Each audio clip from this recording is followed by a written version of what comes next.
नमस्कार दोस्तों, आज बात करेंगे भारत की अर्थव्यवस्था की।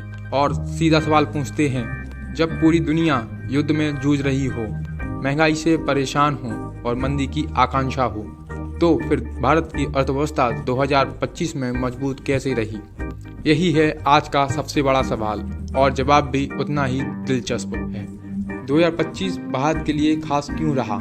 दोस्तों, 2025 को अर्थशास्त्री एक शब्द में कहते हैं गोल्डीलॉक्स ईयर, मतलब ना ज़्यादा गर्म ना ज़्यादा ठंडा, बस एकदम संतुलित। विकास भी तेज, महंगाई भी काबू में, और यही किसी भी अर्थव्यवस्था की सबसे बड़ी जीत होती है। पहला कारण, तेज आर्थिक विकास।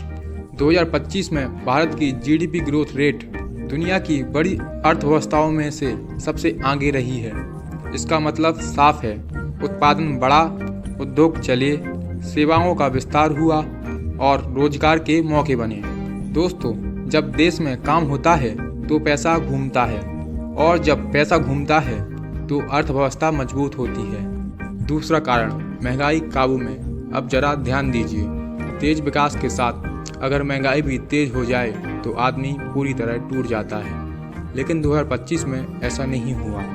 खाने पीने की चीज़ों की कीमत काबू में रही, ईंधन की कीमत में झटका नहीं लगा, सप्लाई चेन भी बेहतर रही। नतीजा, आम आदमी की जेब पर बोझ नहीं पड़ा। तीसरा कारण, आरबीआई की समझदारी।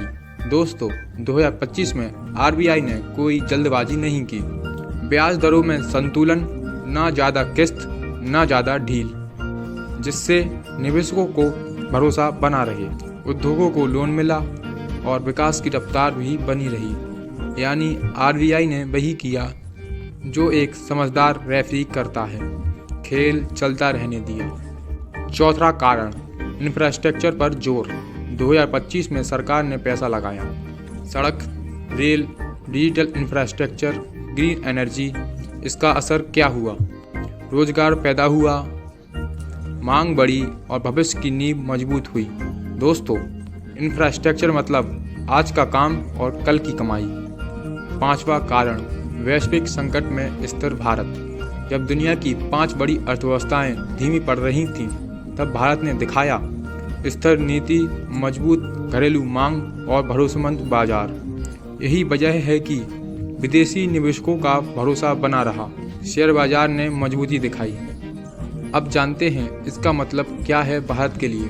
दोस्तों, 2025 ने यह साफ कर दिया है कि भारत अब सिर्फ उभरती अर्थव्यवस्था नहीं बल्कि स्थिर और भरोसेमंद अर्थव्यवस्था बन चुकी है।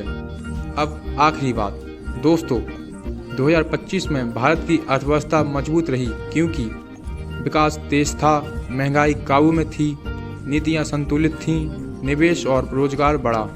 और याद रखिए, मजबूत अर्थव्यवस्था वो नहीं होती जो सिर्फ तेज दौड़े, बल्कि वो होती है जो संकट में भी संतुलन बनाए रखे।